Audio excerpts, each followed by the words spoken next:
Oh, welcome to On the Chain. This is Jeff, no co-host. With today, we are going to talk about moving money. What is fiat? What is money? What is XRP? What is XDC? What's going on in this ecosystem that's so exciting, so tantalizing? You've got XRP, XLM, XDC, BTC, ETH. I mean, there you keep going down the list as you go through how many different assets there are. Many of them are there to move money, functioning as currency. That's the idea. Some of them are there like Bitcoin as a store of value. Others are smart contracts and trying to make the entire business world and banking world simply a better place. So we want to get into all of that and so much more because every day is a new day and there's really a lot to talk about. And I've lost my cursor. There it is.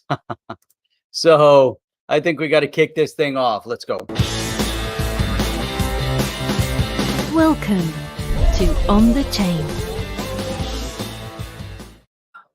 First thing that you want to do, make sure you get your espresso, get your coffee, whatever it's going to be. Run out and grab that because today is another Segfredo day.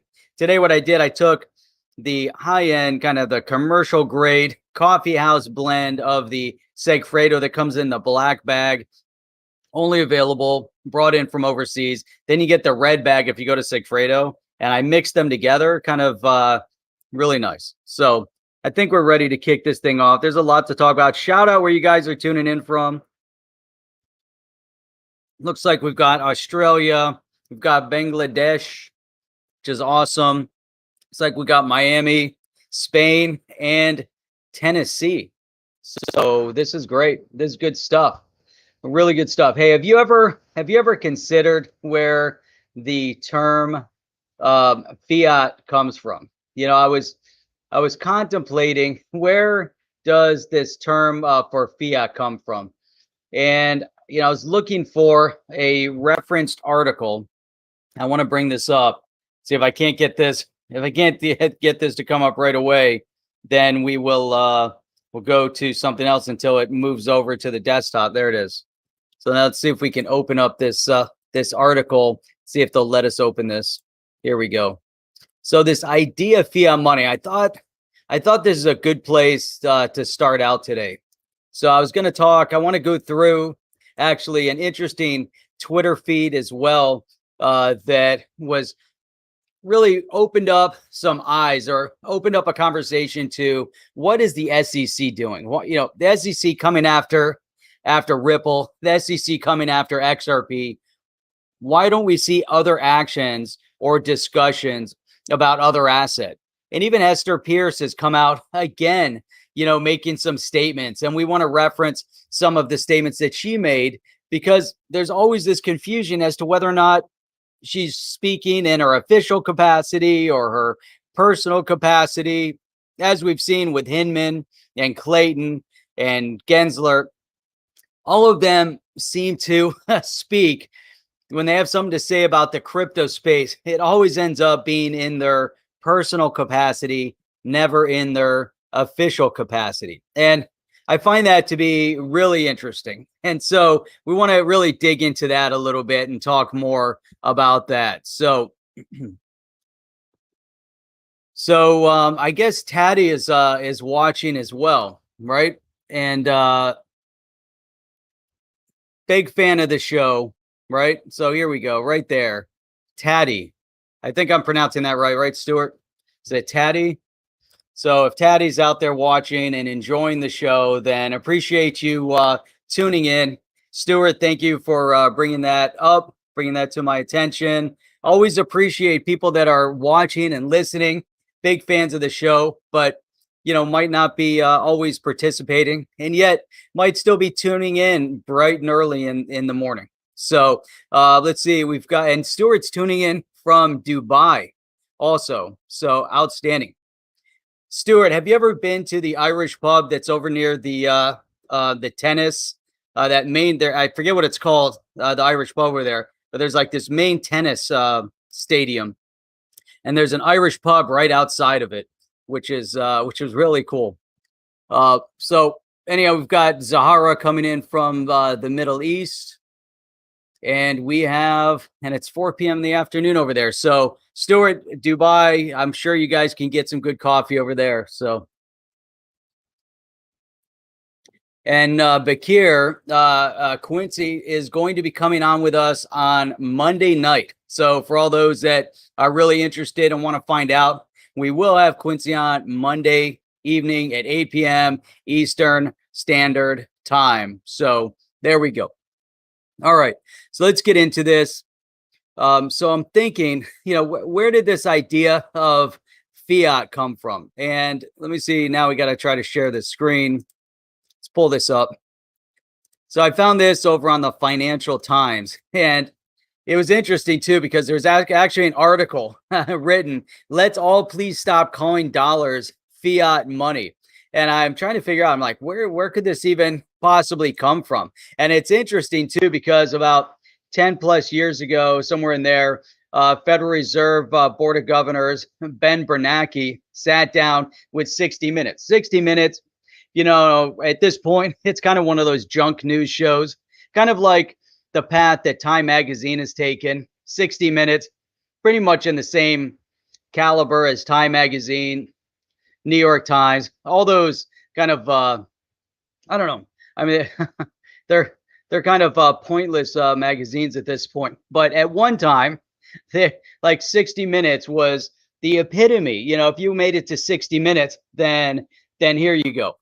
So it's interesting.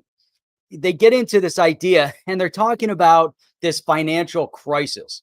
And the questioning, as you read through this article, I think was really spot on, because as we came out of the financial crisis, as we're even seeing now out of this health crisis over the past year, the governments are taking money that are taxpayer money and pumping it back into the system.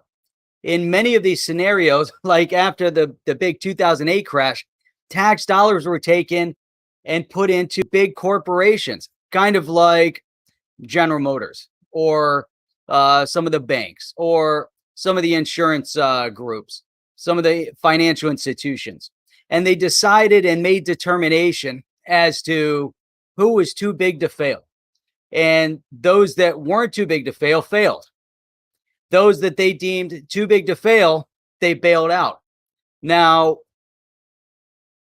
you could go back and look and you can have a difference of opinion, but a lot of what happened back then has really led us to where we are today. Sitting here talking about digital assets, cryptocurrency, this idea of the Bitcoin white paper that came about, all on the heels of this major economic meltdown. So you have this major economic meltdown. This cryptocurrency space, this blockchain space has now blossomed. And once again, it's interesting because mainstream brick and mortar financial institutions and banks, etc., even the governments, are now spinning their wheels trying to figure out how they can navigate what's happening. So before, if they wanted to navigate like that economic crash, they took tax dollars, or in the US, the Federal Reserve printed more money to bail themselves out of this situation. And so as we start digging through in this interview and we start looking at some of the questions that they're talking about here, it's really interesting because they're bringing up, and the host brings up some really critical points. Now, could you imagine the media today bringing up any critical points? I mean, for the most part, you watch a news show and they bring up no points, nothing, and you have to like read through the lines, and it seems like all the media is pretty much bought and paid for, basically promoting whomever is, paying the highest dollar at that moment. But here, it's interesting. So Bernanke was explaining how the Fed responded to the financial crisis. But the host asked whether the Fed was spending taxpayers' money. And that, again, a legitimate question which all of this, think about it, led up to where we are right now today. Bernanke's response was, it's not tax money. So the question is, where did the money come from? So they talk about how the banks have accounts with the Fed, talking about how similar to commercial banks. So some of it truthful, some of it not so much. But look at this. So to lend to a bank, we simply use the computer markup, the computer to mark up the size of the account they have at the Fed. Now, what does that mean exactly? I look at this statement and what is it actually referencing? That they're simply marking up the size of the account. Someone out there might be brilliant in the banking accounting space. Maybe that's a specific terminology that we need to look up and reference. But then the host asked whether the Fed had been printing money. And then Bernanke's response was, well, effectively. So they are printing money, right? So obviously money was created, not created out of thin air necessarily. What's interesting about this is this article, these statements have been referenced. Even, we look at the 2008 meltdown. A lot of it might have started in real estate, but it all started back with the banks. The banks getting authorization from the government, from the Fed, giving permission to do certain things. Now, it all circles back. Now, the government always, they want to be hands off, and they wanted to make believe that the economic real estate meltdown was the bank's fault, or the mortgage company's fault, or the subprime lending for real estate, giving people mortgages that they couldn't afford. Think about how this all started. And just like in the Ripple case with the SEC, at some point in time, there had to be some authorization given, granted, or silence provided in acquiescence of whatever action that entity was taking.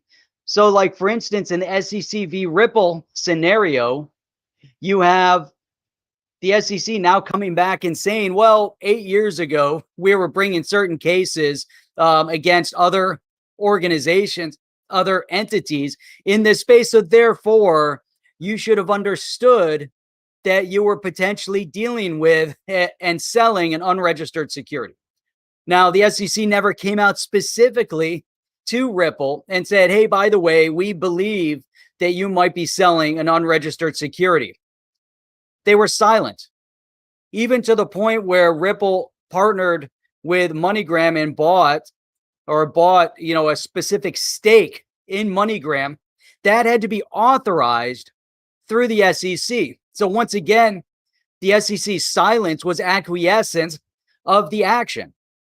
And it's interesting as the case unfolds, but there's so many parallels throughout our history of this stuff happening. And we don't have to look that far back, because here, we're looking at 2008, so maybe this is on the heels of that and this explanation of what was happening. But again, they were looking at too big to fail. The government was not taking any responsibility for any of their policies that were written in the years prior. So if you go back to the late 70s, which is interesting, go back to the late 70s and look at some of the legislation that was passed under Jimmy Carter, President Jimmy Carter, in reference to who could get mortgages. And there were specific stipulations written into law, into legislation, that was forcing banks to provide mortgages to specific communities that couldn't afford the mortgage. Now, you start thinking about this. Is it the bank's fault for writing the mortgage that somebody couldn't afford? Or is it legislation on the books forcing the banks to write the mortgage to people that couldn't afford the mortgages?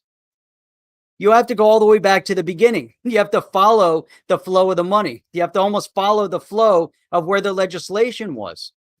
And it keeps cycling over and over and over again. So back then under Jimmy Carter, the reference was that if the bank did not provide these mortgages, then the banks would also not be given permission or granted license to expand into more locations and grow their business.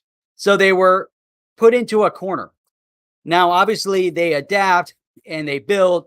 And then under Bill Clinton, under President Clinton, and even President Bush, you saw an expansion of that kind of policy. Now, at that point, it becomes normal. And then all of a sudden, you see the mortgage companies operating within that framework, creating these subprime mortgages that were already then granted by the government, pushing the banks to allow for this to happen. But then the mortgage companies were operating in that scenario. So was it some of the mortgage companies, were they preying on certain individuals? Yes. You saw it happen. It was very straightforward. Certain mortgages, these balloon payment mortgages that would blow up, and all of a sudden, huge amounts of money would come due. But at the end of the day, that environment was created through specific legislation or silence, therefore acquiescence of the action, until it all melted down and mortgages, all the security back, or what was it? All the mortgages were packaged up and sold all over the world. So obviously the economy, the infrastructure started to adapt to legislation that was on the books. Now, in this scenario, so you have the meltdown, and now you have this conversation, and you see from that point where the government and the Fed start generating more money, similar to right now, and again, silence, acquiescence, but creating the environment that spawned whatever happens next. So we see this environment of too big to fail, government bailouts, using taxpayer money, all these scenarios, which led to, again, Bitcoin, which led to this rollout in this crypto space, in this endless search for trying to replace what people think and deem at this point as a potentially broken system that is labeled back to this word fiat. And so it's crazy, because all of this thought process started spawning from this idea of, where did the word fiat come from? And you start digging into it, and just one article, I start thinking about all these things, and it's crazy, right? So they talk about here, look at this. There's a problem with the word fiat. I don't know why it has to highlight everything. We use it to describe our current monetary system, right? And then they're referencing how it's taught to undergrads, and so they're trying to figure out where it came from. What are we doing with it? Now, what's interesting is that Cameron Winklevoss, one of the founders of Gemini, you guys all know who the Winklevoss twins are. His reference was, he said, all money is a meme. And that's what they're taught in Harvard. Now, it's funny because they get into this, and they're looking again back to, where did this idea of fiat come from? And he said the first reference, I don't know, this is just an interesting article, but he said it comes from an English philosopher, John Stuart Mill, from the Principles of Political Economy. I'm positive. I believe, if I look back through the books that I've read, I believe this is one of the books that I had to read in graduate school. I'm almost positive. I have to go back. The Principles of Political Economy. So, it's crazy. So here, you get into this hypothetical. Suppose a government began paying salaries in a paper money that couldn't be converted into silver or gold. The value of that money, he wrote, would depend on the fiat of the authority. So therefore, fiat currency. And if that's the true reference, it's brilliant. It's brilliant, because that's exactly what it is. Money that is no longer backed by silver or gold is then dependent on the authority of those who hand it out, which is basically what it is. The government is backing that fiat currency, And a country that doesn't have the power behind it can't really back it. And their value of their currency is also really, not so relevant. So, you kind of dig into this and you get into all these different ideas of what they were referencing, what they're talking about. And it goes on and on and on. But, I really thought, I'm looking at this, I'm like, man, this idea that they're still talking about in this reference of the fiat and this idea of the currency now becoming dependent on the authority of the government or the authority of the Fed. Where does it really start from? Where does it come from? And so now you start looking again at this Bitcoin idea of the white paper of the cryptocurrencies and the blockchain and decentralization, the decentralization of money. Right? The decentralization of money bringing freedom basically to all parts of the globe. That's what's interesting. It allowing, this allowance of people to figure out a mechanism to make money based on the fact that it's not just the authority of a government, but it is the authority of the people at large that place value in a specific currency. People around the globe have assessed a value to Bitcoin. People around the globe have assessed a value to XRP and XLM and XDC, to Matic, to Polkadot. It's impressive. People around the globe have assessed a value for a meme, for Shiba, for Doge. What is the authority that's backing these assets? There's no government authority. There's no treasury. It's dependent on the people at this point, which is impressive. This idea of decentralization, DeFi, decentralized finance. One of the things that Alex Mashinsky had told us when he was on the show here, which was really interesting, was that those that are destined to lead as we move forward in this new space are going to be different from those that led the previous generations. So those that were stuck, that are stuck in the brick and mortar of the banking environment and the financial institutions are not necessarily those that are going to lead as we move forward into this new technology, into this new era of blockchain and cryptocurrency and digital assets. Now, one thing that we do see from the central banks is the central banks attempting to continue the narrative with a digital currency.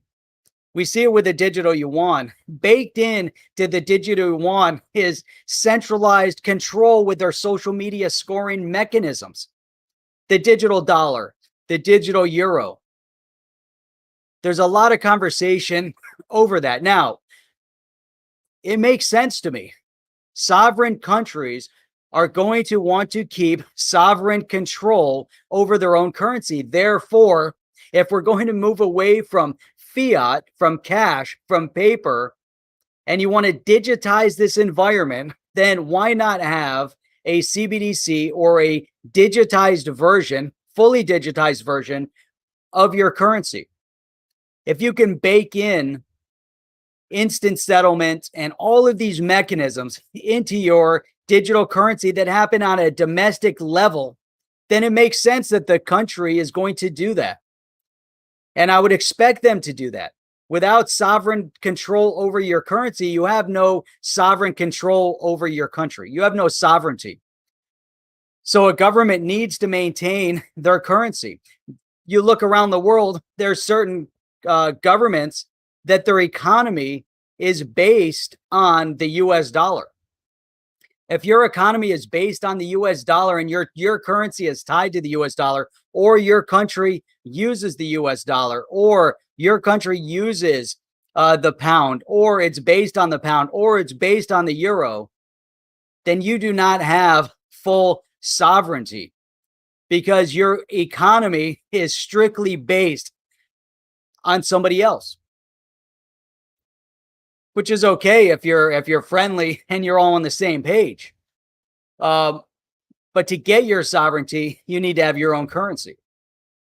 Now, it's interesting, as we dig through that, and you start thinking about this as we see more conversation about CBDCs, about central bank digital currencies and digital currencies in general, So Chip said, we the people had enough. We're taking it back. We are the new monetary policy. The elites had their shot and failed badly. I don't know if they failed, Chip.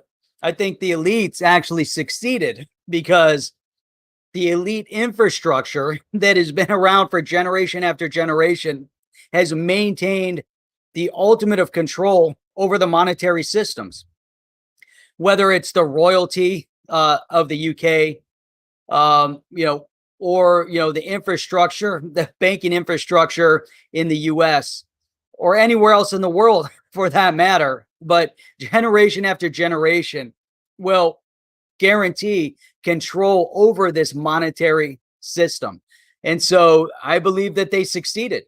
They failed us, the people, I don't know, but they succeeded in whatever their endeavor was to maintain that mechanism, that control, So Chip, just referencing back, everything I was talking about is happening again. The same disastrous policy about mortgage lending under the guise of fairness and equality. Now, fairness and equality are on the spreadsheet. Numbers are fair and equal. If you look at the numbers, that's all you need to see for the most part. Dollars and cents. If you can afford it, you can buy it. If you can't afford it, you can't buy it. Nothing is going to change that. No government policy, no government dictate, no government anything. If your balance sheet says you can't afford it, then you can't afford it. If you can't afford the mortgage, there's nothing that can change that. I don't care what they say. Take out every other aspect of the conversation. If the system tells somebody that they can't because of who they are, that's a different situation that needs to be resolved. And there's laws on the books to resolve that. But if the laws on the books tell these institutions they have to, due to who somebody is, there's something wrong with that. Dollars and cents. That's what it all breaks down to. That's what DeFi is. The decentralized financial structure treats everybody fairly. It doesn't matter. It's decentralized. You put in, you can take out. If you can stake your asset, you can get paid interest. I don't care what part of the world you're from. I don't care what your ethnicity is. I don't even care what your socioeconomic status is. It's not relevant. It has no relevance. You have money to stake, you get money back. That's it. That's how it works. It's brilliant. It's a brilliant solution. Now, you start baking in all these other aspects of control that are centralized, that changes the whole conversation, changes the whole narrative. You're no longer in DeFi. It's really amazing. So check this out. Hang on.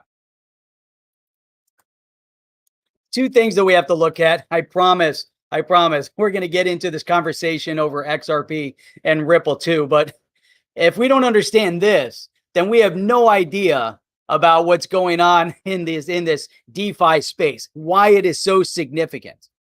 And it's not about any one entity. It's not about any one group. It's the structure at large. The structure at large has been created to move us in this direction. The centralized financial system is there to prop up the elites. You can sit over in the UK and you can praise your monarch and your royalty, and you can look around and how great they are.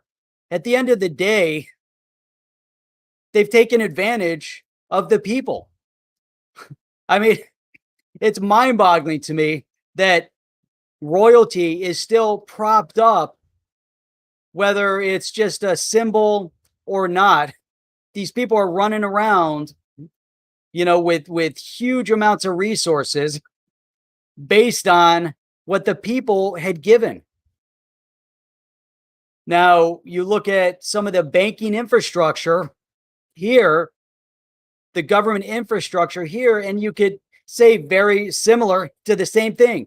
It's baked into the human psyche to want to be led. That's why a small fraction of the people will lead. The rest will follow. It's 1%, 2%. I don't know exactly what that percentage is, but that 1 or 2% are the leaders, global leaders. Everybody else is going to follow suit. And then you can break it down into smaller structure. Everybody has that potential. Most don't enact that potential. And, when you start getting down to the bare bones, the microcosm of your individual, then you realize it's up to you to take a leadership role in your own outcome, regardless of your situation. I had family that were exterminated during World War II. I'll never know who they are.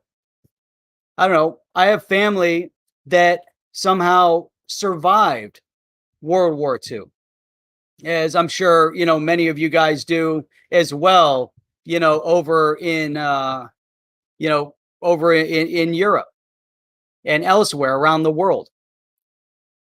I know that I had family that survived, split up around the world with nothing, left after World War II without a penny in their pocket, animosity against them, foreign countries, not a penny to their name, and somehow found the wherewithal within themselves after struggling through unbelievable odds, seeing death all around them, somehow surviving and building a life for themselves and their future generations and their families. And you look around the world into war-torn environments, you look in communist countries, and you look at what it takes for people there to survive and live.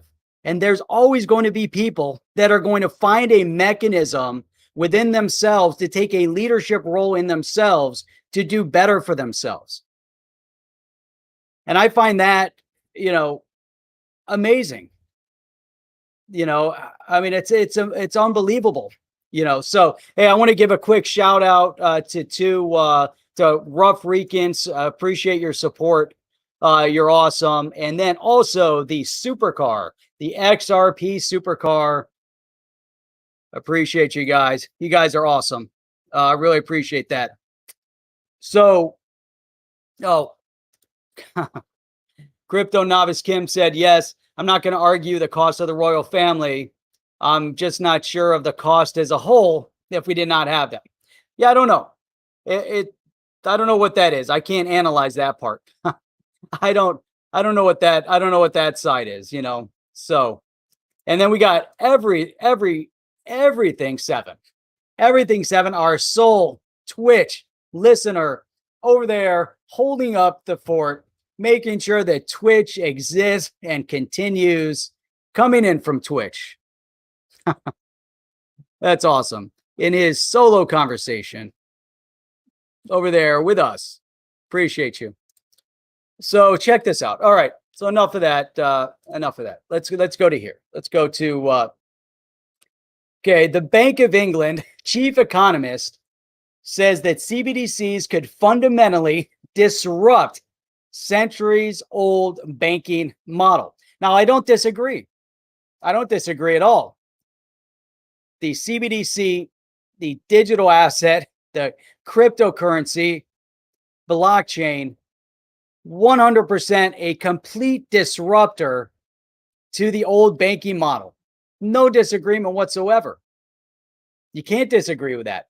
The question that you have to ask when we look at this article, oh shoot, these pop-ups, why am I still using Chrome? That's what we got to ask. So he said digital currency can result in the rise of narrow banking. We'll have to look up another terminology. He argued this could reduce the fragilities in the traditional banking model, lowering the risk of financial crises. Interesting. I like it. In a speech given on his last day as chief economist of Bank of England, after working for over 30 years at the central bank, he spent a considerable amount of time ruminating over the possible consequences of these CBDCs. Wrote an article, said it could result in something akin to narrow banking with safe, payments-based activities segregated from banks' riskier credit provision activities. Look at that.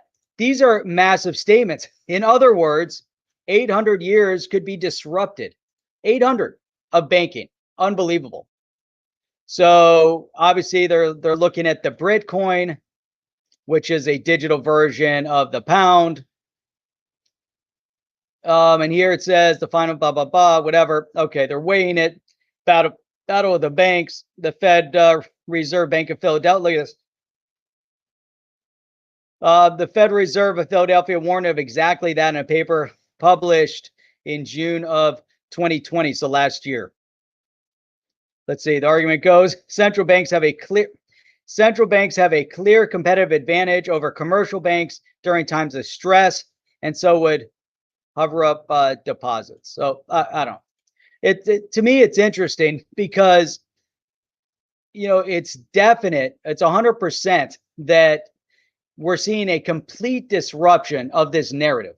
Now, the question is whether it's going to the centralized bank digital currency, whether it's going to the digital dollar, the digital euro, the digital yuan, whatever it might be. What is it? Or is it also going to then be reliant on the crypto space, the blockchain space, the decentralized financial system that is rising out of the rubble?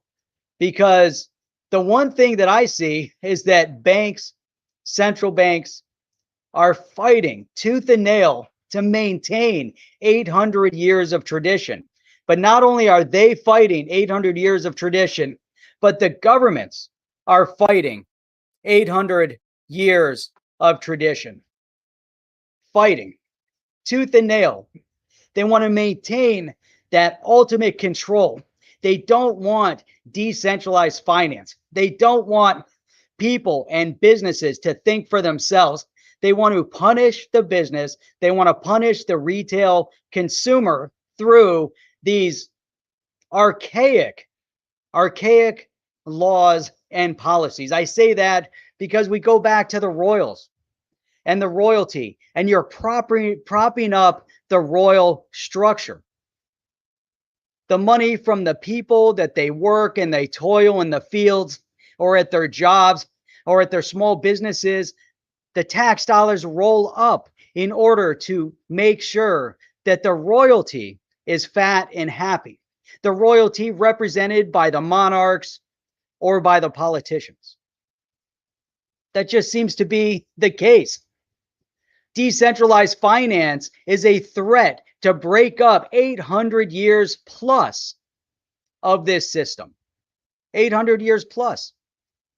Stuart, this is why there are certain countries around the world that are free, that understand the identity and the importance of supporting their people. They understand if their people are wealthy, the country is wealthy. Other countries understand that if their people are not wealthy, they can control them and they become subservient to the government.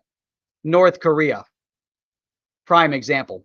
Venezuela, prime example. We can go all around the world and we can keep unfurling those examples. In many cases, many of the European countries are stuck in that same situation. In the US, to a big extent, we're starting to see that as well. You know, I don't know. I can't really see what watch she's wearing. And even if I zoom in, let's see, it's too blurred out. I can't tell. I don't know if you guys can recognize it. No idea. It could be either, it's going to go one or two ways, right? It's not a mid-range watch. It's either going to be super cheap or it's going to be super expensive. It's one or the other. But I bring this up, all of this topic that we just talked about, everything that we're leading up to, the whole significance of what's going on right now, SEC v. Ripple. This is all of it. This is everywhere. It's all around. It's everything that we're talking about, everything that we're referencing. Over 90% of the world's economy just agreed with the current US administration and the Treasury Department on how to tax companies. I'm not going to single out, these individuals because there's more people involved in this whole conversation. You guys can read it on the screen. Biden and Yellen. They want to tax companies, a minimum tax all over the world. The G7 agreed to it. The G20s agreed to it. What insanity is this that there's now a minimum tax? And then how do these international bodies then benefit? How do they then benefit from these tax dollars? How can you stifle development on a national scale? I mean, it's mind-boggling. I get this to an extent, but look at this. The tax would ensure that multinational firms don't flee countries for more favorable rates. I mean, what country in the world would vote on something like this? Ireland, as an example, has been a beneficiary of the high tax rates in the United States. Many companies have put their headquarters in Ireland due to the low corporate tax rate versus what's going on over here in the US. So what does that say? Cesari says, love your channel. Some of my family is killed by SS. I wish we all get together to fight the corruption of the current system. Interesting. Yep. Crypto Kim says, my point was that I would not like to see what the government would put in place. I understand. Yep, I get it. I get it. Makes sense. So here you have all the bodies of the world making an agreement that there's going to be a minimal tax so that companies don't move. Now, if the taxes in the US are too high, who are we to tell that business that they can't go to another country to operate in the other country because they have lower corporate tax rate? How is it our business to tell them and punish them and say, sorry, guys, we're going to make sure from an international level, everything is fair. Everyone's collecting the same tax rate. How is that? How does that make sense? It's crazy. I mean, none of it makes sense. A US-backed measure to create a wider global tax parity and tamp down on companies moving from one country to another for lower taxes has won widespread international support. What had to be given to these G20 nations to get them to approve to this? I don't get it. Because some of these countries are beneficiaries of lower tax rates and companies moving to their countries, bringing more tax money, bringing more jobs. Who's the direct beneficiary of this? Whose idea is this? Look at this. Rules and ensure that multinational enterprises pay their fair share of tax wherever they operate. Their fair share. This makes no sense. This is now on a global scale. They're discussing that corporations need to pay their fair share of taxes. There's all sorts of tax loopholes. There's tax write-offs. Who do you think pays the tax at the end of the day? To me, I want corporations to pay lower tax rate.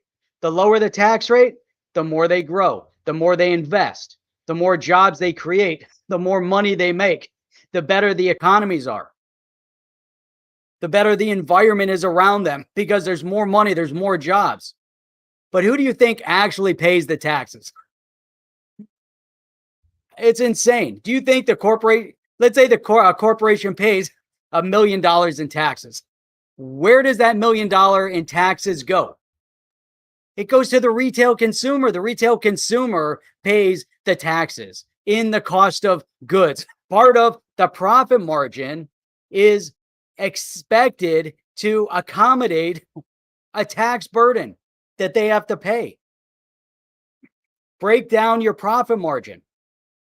What percentage of your profit margin goes to taxes, goes to making sure you're paying your overhead, and you're left with your profit? I mean, that's at the end of the day. And so not only are the retail investors paying the corporate tax, because they're going to have to, as the tax rates go up, the burden is on the corporation to now raise the cost of their goods in order to pay for the heavier tax burden. You raise the tax of the goods, the consumer pays the taxes, plus the consumer pays the sales tax on top of that, or the VAT, or whatever. There's ridiculous taxes that are placed on top of a product that's already covering the tax rate. But corporations pay millions of dollars in taxes. Millions. Think about the tax burden on every employee. Every employee isn't just free, isn't just salary. You hire an employee and you're paying all sorts of additional tax on top of that from a corporate perspective. So at the end of the day, all of this is such nonsense. But I don't understand how these 130 countries could vote on this. I mean, it's amazing, right?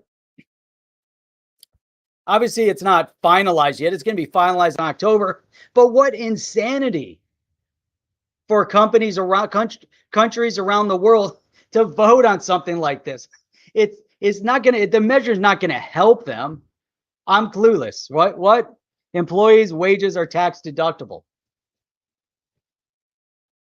Employee wages, you pay tax on the employee wages. Or you're paying tax. There's a tax burden. Plus you have, if you look at everything, from a corporate perspective, from a company perspective, you put in the benefits. If a company's paying 100% of the benefits, is that a burden? They're offering something to the employee, and then yes, the employee's paying their own taxes. My point is that you're paying tax. The tax, however it works out, you claim their wage. Yeah, I get that part of it. My point is in reference to the additional burden on top of the wage. So if you're paying a wage and you're also compensating for for healthcare and everything else, the company is paying additional. They're paying more than the average wage. Now think about, the higher the tax burden to the company, to the corporation, the less they're going to make available to the employee. Are they going to still be able to cover and pay for their health care? Are they going to still be able to hire as many people as they want to pay, as they want to hire? I mean, that's the point, Wayne. That's the point. I look at, all of this, as, it's kind of all kind of baked in. It's kind of baked in from what we do as well. I mean, think about it from a retail perspective. The tax, the burden, it becomes a tax burden on us. Even if you're paying at retail dollar amounts, again, it's all passed down to the individual. That's the point. That's the point. The burden. So at the end of the day, all of this gets baked in as well. So let's see. Yeah. So yeah, there you go, Wang. And there's another point. Yep. So you're day trading and you're paying more tax than the big boys. And that's true too. You might not have the write-off. So that goes back to the other point Wang is bringing up, the write-offs, the tax write-offs that a lot of these big entities have. They do have a lot of write-offs. And this is why you see in a lot of scenarios, they single out some of the wealthier individuals, even like Elon Musk. There was an article with him about his tax burden and what his tax rate was. And it's minimal in comparison, mainly because of everything that they can write off, et cetera, et cetera. I don't want to get into this whole conversation or go into an area I'm not tax isn't my forte. So I don't want to get into a deep discussion on it. But anyhow, so you start looking at these measures, you start looking at this, and the whole point was going back to, this DeFi space, the restructuring, the brick and mortars, the entities trying to really hold on to and maintain the direction they're moving. And now we went on this whole rant, didn't even get to touch on what I wanted to talk about. We kind of went down this wormhole a little bit. But I do want to, we talked about this before already. We brought this up. I think this is kind of cool. Formula One had announced Crypto.com as an inaugural global partner of the F1 Sprint Series. And so this is right on the F1 site. It's exciting.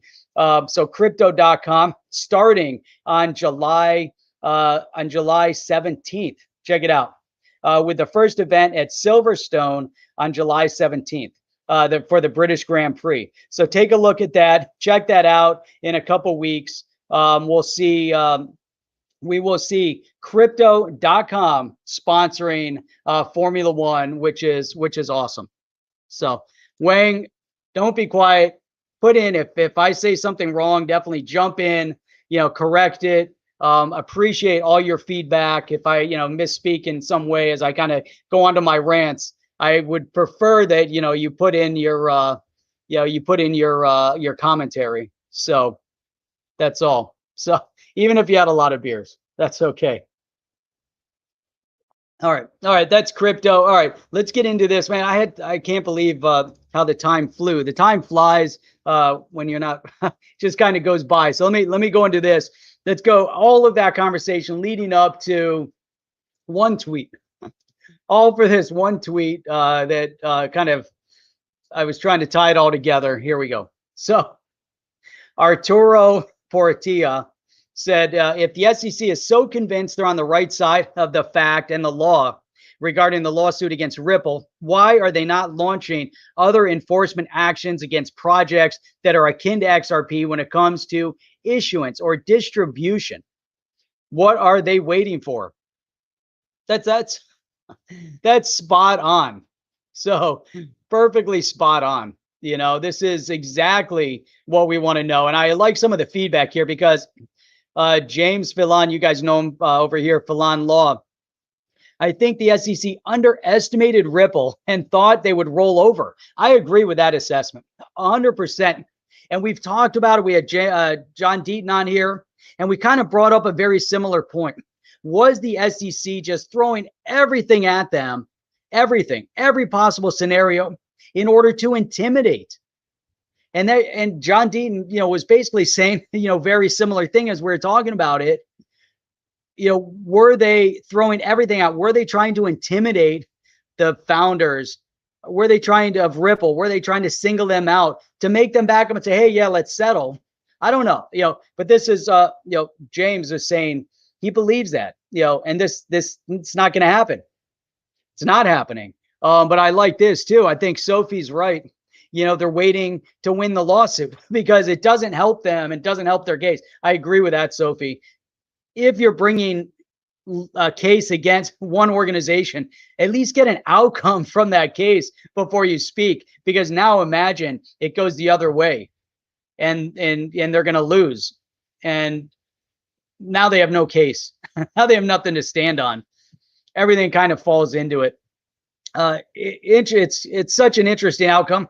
Goes back to the article Chip and I discussed a couple times in the past week, which was the head attorney Alderati for Ripple, who's basically, making, specific reference to, some of this confusion that's going on. But anyhow, look at this. Crypto Popo said it's all 100% for show. The world is a stage, and when they're given the blessing to launch into the new financial system, an announcement will be made. The Great Reset BS, that is the real blink of an eye meaning. Crises of the currency to usher it in. So interesting commentary here. Zeltima, because the lawsuit will set precedent if they lose. Ripple didn't just win, but the blockchain industry as a whole. It's Pandora's box. And once it's open, the innovation can't be contained. And that's exactly what Alderati was referencing, that this case is more than just SEC v. Ripple. This case is the case of the SEC v. Ripple, representing the whole crypto space at large. That's what's massive. That's what's big. That's what's significant. You know, so let's look here. Let's see. I want to just reference this real quick. I brought it up before, but here we go. This is Hester Pierce. Again, in her personal capacity, the SEC should have approved a Bitcoin ETF a long time ago, regulator Pierce says. Why can't they reference it's in her personal capacity? Personal opinion. Has nothing to do with her position as a regulator. She said it has nothing to do with the framework or ideas of the SEC. Now, do the other commissioners agree with this? Maybe not.